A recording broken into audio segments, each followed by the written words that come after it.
relationship building, housing providers and residents. I would like to introduce the panelists for our relationship building mini session today. We have with us Gwenarda Miller from Charlotte-Mecklenburg Department of Community Relations and Tomico Evans, Executive Vice President of INLIVIAN'S Core Department, Nicholas Griffin, property owner and HCVP housing provider. And last but not least, Derek Woods, Client Relationship Manager at Great Woods and HCVP housing provider.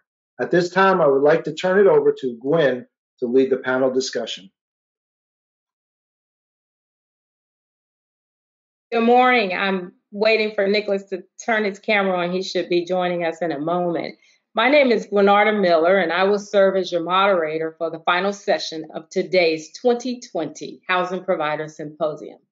I thank all of you for your participation today. It's been informative and engaging, I will say for myself, but I'm sure you also have received valuable information, and this session will be no different. The panelists today will share an overview of the supportive services residents receive, as well as the different ways and best practices that they've been engaged with the INLIVIAN staff and with their tenants. So we're going to probably have about 20 minutes to have this conversation. The chat is going to be open for you to post your questions. Any questions that are not responded to live today will be sent out in a Q&A by the INLIVIAN staff. We expect this to be a very robust conversation, and so we're looking forward to the questions that you're going to pose. And Tomico will go ahead and queue up the PowerPoint. Thank you. So again, I'm Gwen Miller. I serve officially as the Community Relations Administrator for the City of Charlotte's Community Relations Department. And you can go to the next slide. The Community Relations Department has been around for over 50 years, providing training and community dialogues that help us to acknowledge and respect and live with one another despite our various differences. So our department services and programs are free. And Tomico will go to the next slide so that we can see those departments. We have our Americans with Disabilities Act enforcement. We also have a community affairs department. They do different community dialogues like diversity, equity, and inclusion training. They do the police community, bridging the gap conversations. We also have conversations with the community about breaking the cycle of violence. And on the next slide, you'll see our program that's probably more in tune with this group, which is our mediation program. Our dispute settlement program has a landlord-tenant mediation program. Again, it's free. And this is a way where tenants and landlords can have a conversation, discussion between the two of them with a third party that's unaffiliated in terms of any disagreements or disputes they're having without paying for court costs. So that's something you definitely can take advantage of. Right now, that group is actively involved with the eviction filings for COVID-19 at the courthouse, and they are not specific to our Housing Choice Voucher Program. This is for all of Mecklenburg County, and we're going to show you a slide of the rent and utility assistance.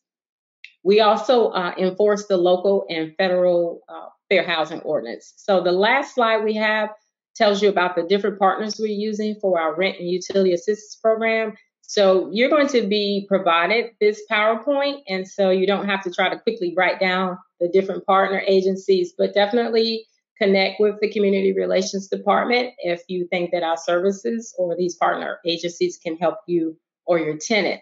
So I am going to get started with our panel, and we're going to let them introduce themselves and their role with the Housing Choice Voucher Program. And we'll start with Ms. Tomico Evans. Thank you so much, Gwen. Good afternoon, everyone, and thanks for joining us today. My name is Tomico Evans. I am the Executive Vice President with Core Programs, which is a nonprofit supportive services entity for INLIVIAN. We've actually existed since 2002, but just recently, over the past couple years, started to roll out and operate as a true nonprofit to bring in additional support for the work that we do. So I'm here this afternoon to talk with you a little bit about some of the services that we often provide that many of you as housing providers may not be aware of. So if you look at the listing here, we have several services that we offer that starts originally with our life coaching and case management services. And what this does is it helps our residents develop goals. As you see, goal setting. We actually help them with connecting to additional resources. We also offer some financial assistance around education and training opportunities, childcare, transportation assistance, all those things that a person may need to help support them with work or other things that life may present. We also have a youth services area where we work with our children around different educational opportunities, scholarship fund, helping support kids going to college. And we also offer our home ownership program where actually participants, maybe some that's living in your units, are able to move toward home ownership. So having opportunity to use that voucher towards their mortgage payment. For individuals who are work able, that can be a 15-year opportunity. And for our senior disabled population, that can be a 30-year opportunity where they get to use that housing assistance payment towards home ownership.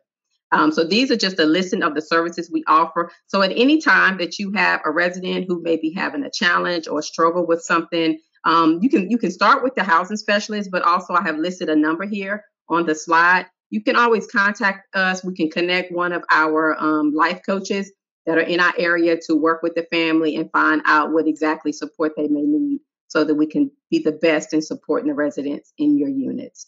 So I thank you. And of course, please reach out to us if you ever have any questions about our services.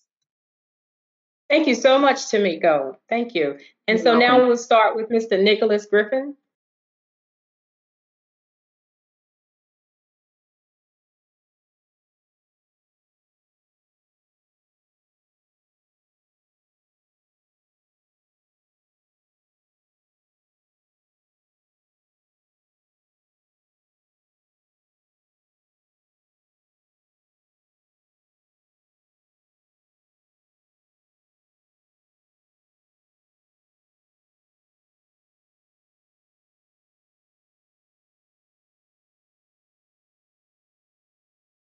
Nicholas, can you hear us? Okay. Is your volume on? We can't hear you. Have you muted yourself?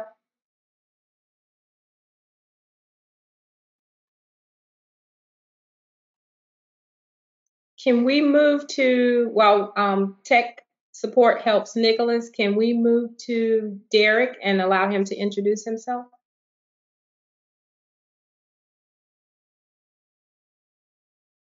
Hello, Gwen. Are you able to hear me?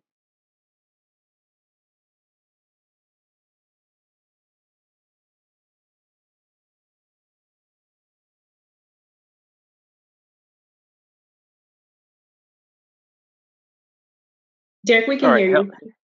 All right. Great. Hello, everyone. As the slide is indicating, my name is Derek Woods. I am the client relationship manager for Great Woods LLC. We are a real estate solutions company with a focus on rehabilitating distressed properties and providing quality, affordable housing. And we have been partnering with INLIVIAN as a housing provider since 2018, so just under 3 years. Thank you, and we appreciate that.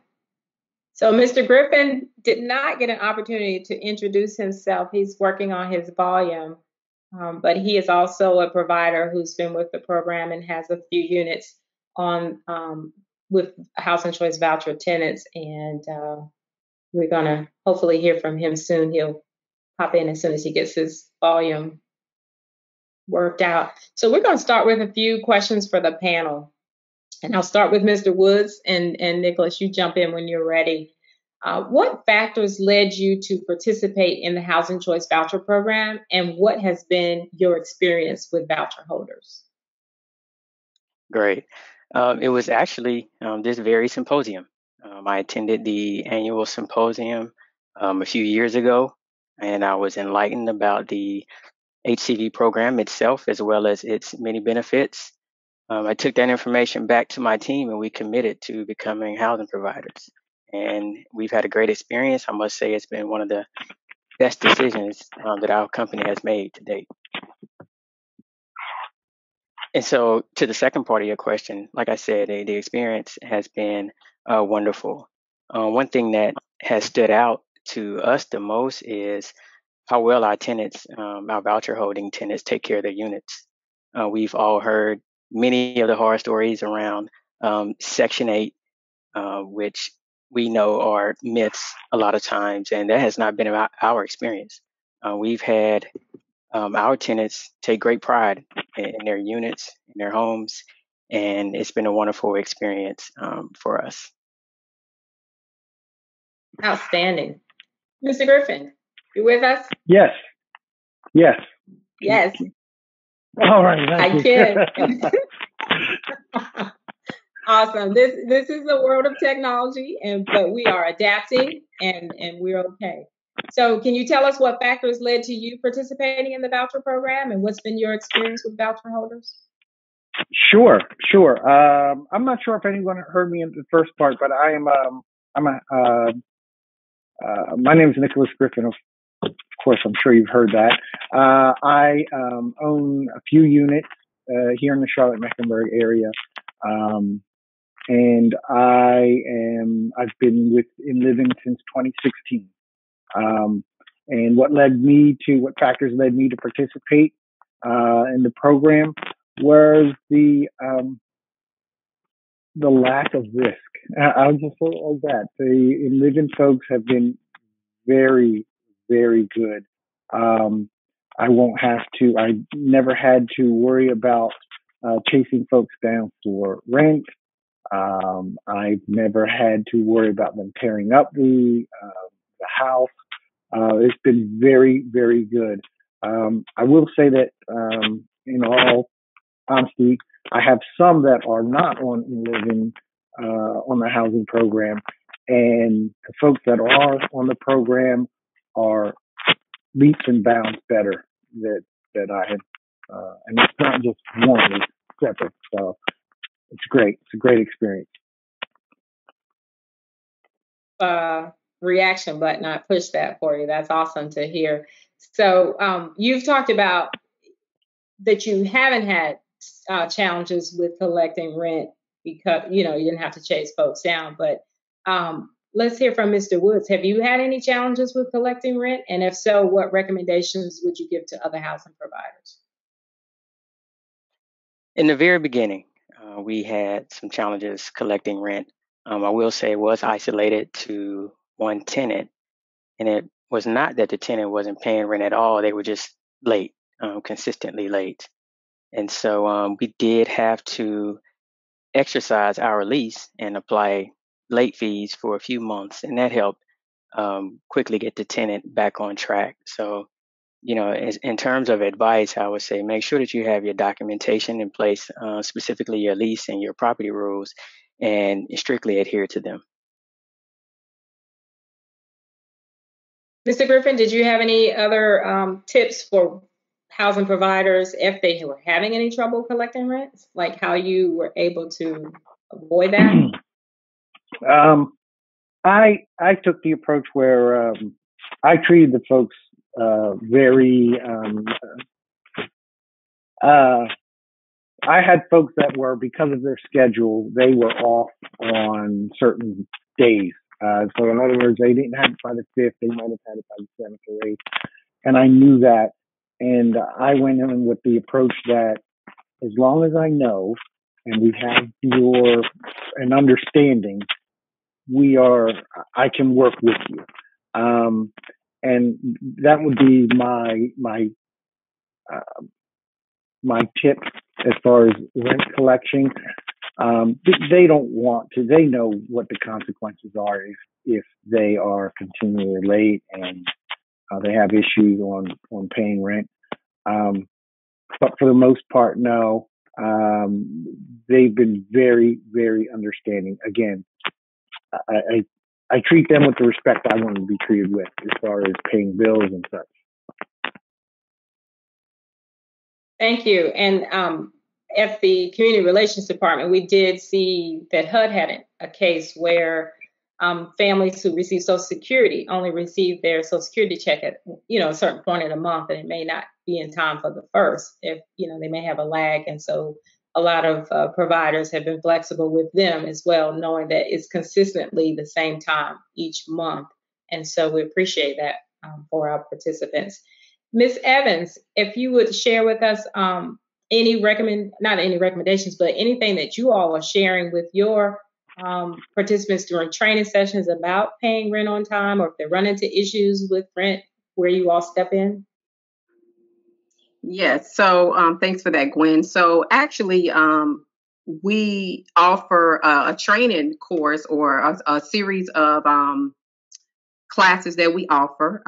They talked about it in one of the earlier sessions right now with our Opportunity Housing Program, where we go over several different topics such as financial literacy, which we address, paying timely rent, how to access different resources if you run into any of those type of challenges.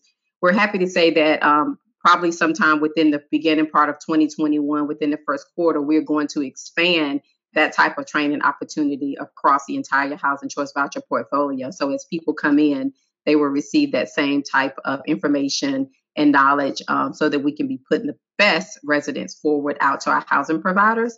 But at any time, if a person runs into a snag or a challenge with paying rent, CORE, we're here to help support, work with them on a referral, connecting them to those different rental assistance resources across the city. So we have another question for our panel. What advice do you have for housing providers that are interested in participating in the Housing Choice Voucher Program, and or any lessons learned? And we'll go with Mr. Griffin first. Sure. The advice I would have is treat the people with respect and dignity. Everybody needs a hand that helps every once in a while. These folks are no different. If you treat them with respect and dignity, they will treat your properties with respect and dignity. And be ready. Be ready, because sometimes you are not just a landlord. You are a psychologist, a problem solver, the folks, sometimes they just want to vent. They don't have any big issue, but maintenance person, my heat isn't working. Well, okay, it's not working. Well, do we need the basic things? Check the thermostat for the batteries. Are the batteries dead in the thermostat? Oh, I didn't know. Well, they took batteries, or I didn't. So be ready for when you get into this, that you may put on a few different hats. Not difficult hats, but a few different hats, other than going in collecting rent. They want to vent. They want to ask you, hey, do you know of any additional programs out there for, childcare or whatever? So, you really should keep your ear to the ground for what goes on in Charlotte, so that, you would want to say, well, yeah, I have this or I have that, because an unhappy tenant is going to cause you more problems and grief than you really want. And that might be helpful for the housing authority in terms of providing a resource sheet to the providers to have available for tenants if they have childcare issues, or what to do for certain things. So that's a good tip. So one other things you mentioned was in terms of treating people, pretty much like you would want someone to treat your family member. So appreciate that recognition. One of the things I always say is subsidized doesn't mean substandard. So you're correct that, the property should be provided in good condition. So I appreciate that. Mr. Woods, anything to add for us? Sure. Along those same lines, I would say that it's definitely an art when it comes to dealing with your tenants. And so while you do want to be human, you do want to make sure that you remain professional. And as we say, you can be friendly, but not friends. And so you want to make sure that those lines of professionalism are not crossed or blurred at all. So I would say definitely make sure that you remain professional.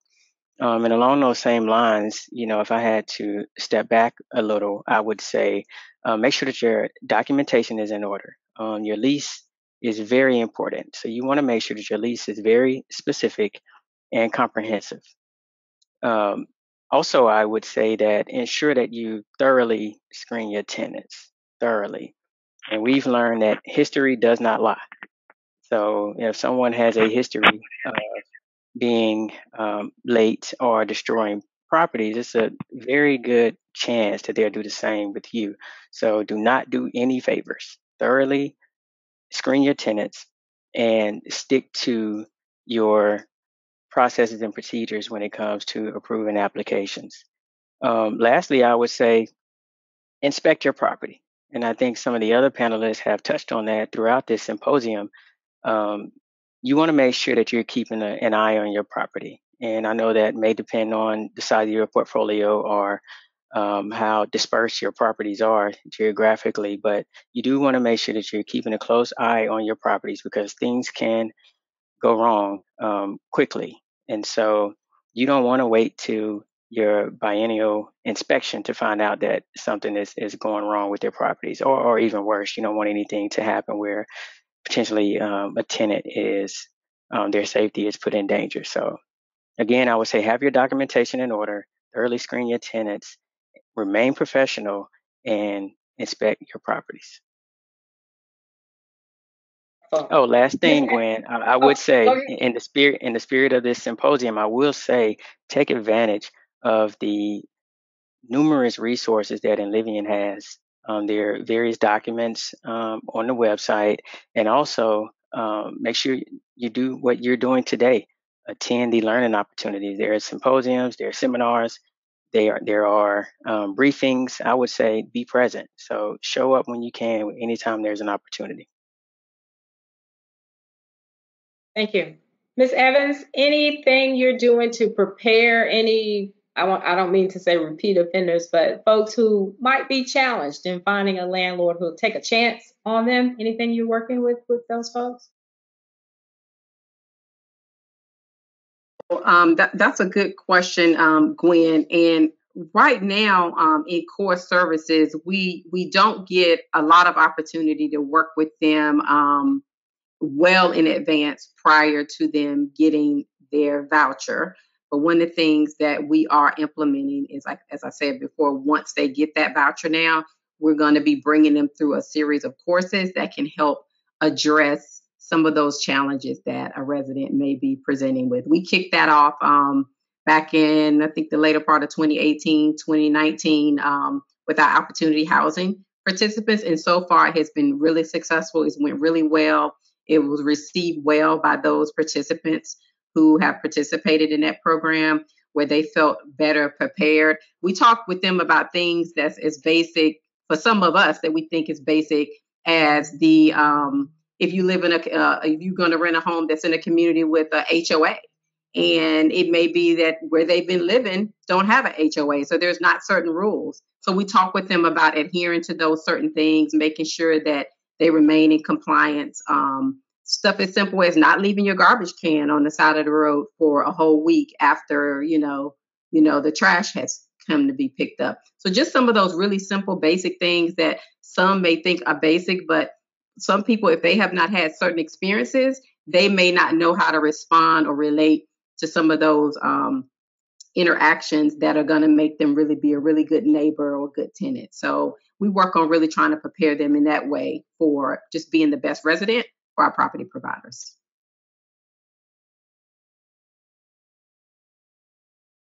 We're going to see if there are any questions from the chat for our panelists.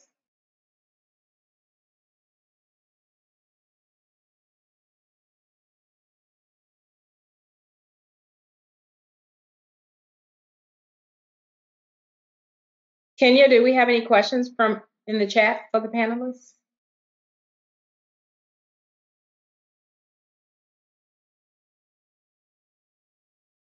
No questions. Oh, we just received one. Awesome. Right. Have you ever had to evict a housing choice voucher participant? Either of our panelists, Mr. Griffin or Mr. Woods, would like to respond. And if you haven't, have you been close to, and how is that resolved? No, I have not. Fortunately, I've not had to evict a tenant. The only time that I dealt with even late rent was, like I stated before, early in the process, and I did not have to um, move forward with an eviction process. So we've been fortunate in that regard. Now, I am a little different. I've had some issues with one of mine, um, and she was trying to cheat the system, and I did file a letter because as much as um, the tenants want to stay in the program for INLIVIAN, the housing providers, we also have guidelines that we need to adhere by. And we can't do, they wanted to pay money on the, pay money that's outside of the program for this, that, and the other. They would like to do things that were not exactly by the book for INLIVIAN. And I had to report her, and she chose to leave early. For example, she had her boyfriend in the house and was living at the house. Well, based upon the rules, that's not allowed, as well as based upon my lease, the ironclad lease that Derek spoke about, he wasn't on the lease. So once you once you advise them that you are going to file letters and notifications to INLIVIAN and things of that nature, they either straighten up or they leave relatively quickly. Thank you both for your honesty and your transparency, and also with the integrity that you exhibited for the program. And we certainly encourage landlords to support the program in the manner that it's run, so that's consistent across the board for all participants. Any other questions, Kenya? Yes. If a first-time participant owner, would you recommend using a property manager to help navigate the process?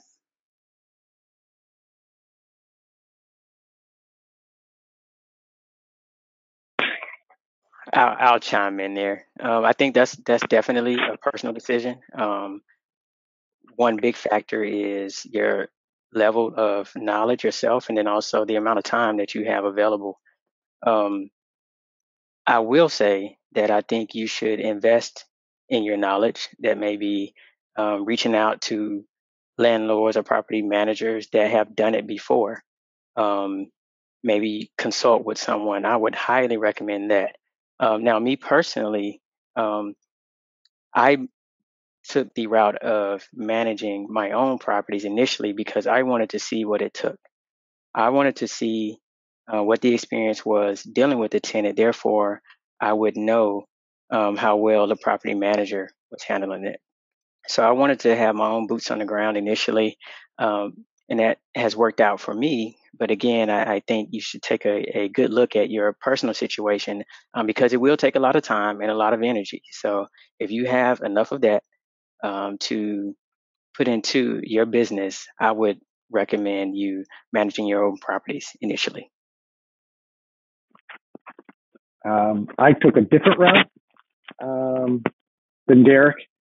I initially had a property manager, and that property manager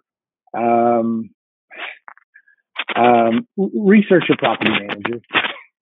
The property manager was they were all okay, but I had to sit back eventually and say, why am I paying you to do everything that basically INLIVIAN says for, they say, oh, we'll collect your rent. Well, the money was automatically deposited. Well, we will fix issues that pop up. Well, yeah, they fix the issues, but they would call me first. So I could be on vacation. They would call me, or the tenant would call me, and I would say go to the property managers, and then they would call me and say, well, this is how much it's going to be. Do you approve it? Okay. Well, and then it was always an addition, where something that should have been $300 ended up being $800.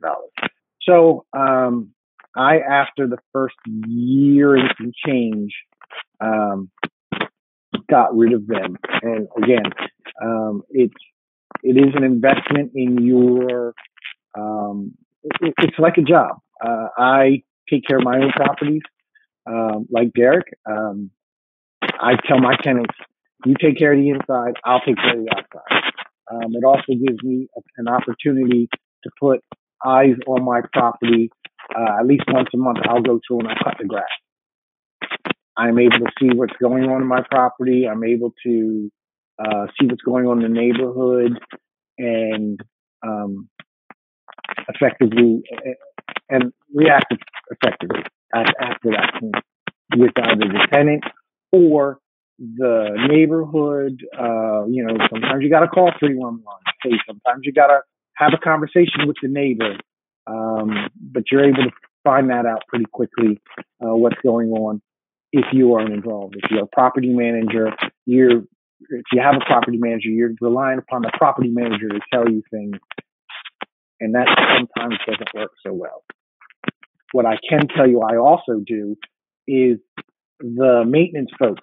I'm pretty, I have a list of maintenance people, which I use the same plumber. I use the same electrician. I use the same, if I have to use exterminators. And they are my eyes and ears when I am unable to get inside.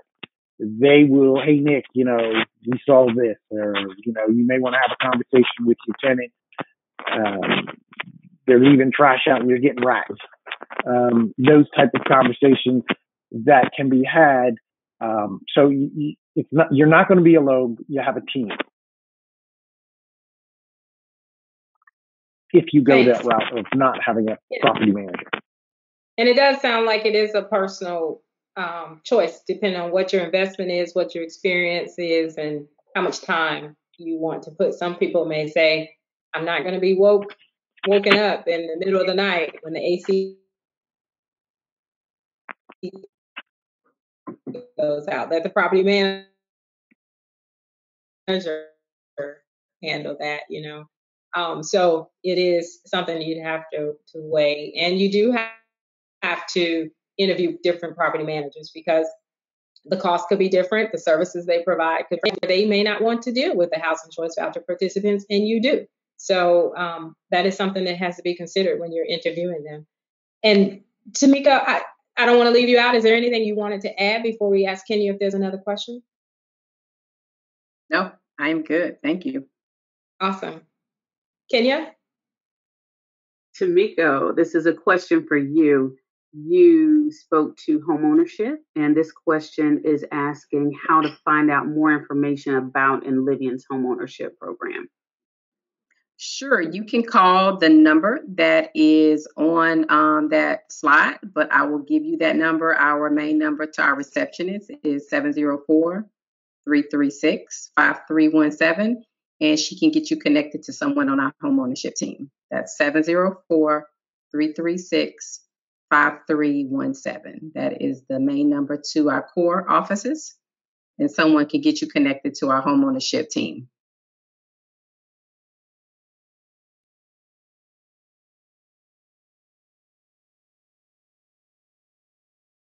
Okay, there are no more questions. Oh, just received one. For Tomico, Does the homeownership apply to the veterans voucher? That is a good question. I do believe that they would qualify for the homeownership program. I do believe. Don't quote me exact on it, but I do believe anyone in our voucher program, they must meet the criteria though for using the voucher toward homeownership, which is certain income thresholds for a working able person or a senior disabled person. So I do believe as long as they meet those criteria in the time frame and having the voucher, then they should still be eligible. Before we close out, are there any closing comments that we didn't address or no one asked a question about that Mr. Griffin or Mr. Woods would like to share? I would just like to state that you're not alone if you do decide to go down and become a housing provider. You're not going to be alone. It seems more, it seems a little bit more scary than what it is. And it's by far the best option, the best thing I've done with my properties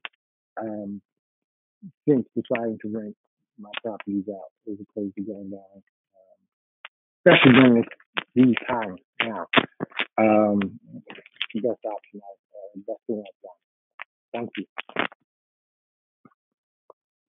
Thank you. Mr. Woods? I would echo what Mr. Griffin stated. I'll just say to any housing providers or any homeowners that are on the fence about whether or not to participate in the Housing Choice Voucher Program, I would say just do it. Trust me, it has been one of the best decisions that we have made as a company. And like Mr. Griffin stated, especially during these times of uncertainty with the pandemic and everything, our units that have Housing Choice Voucher tenants has been our consistency throughout these times. And so I would say definitely jump out there and do it. It's a decision that you will not regret. All right. Thank you all. Some great takeaways. One, we've got folks who do have a voucher and folks who don't have a voucher, and you can't determine sometimes which one might be the risk or not the risk, but you are certainly more secure in your rental collections and your accountability with your voucher holders. We also know that we have staff who will lean in to hear from the tenants and from the providers and provide the necessary supports to remove barriers that they're having so they can maintain their housing, as well as for upward mobility in housing to make the units available for additional voucher holders. So we certainly can appreciate you all making sure that that wall of stigmatism that has been placed on our voucher holders don't hold them back, that you've been providing housing for them, and it's certainly appreciated.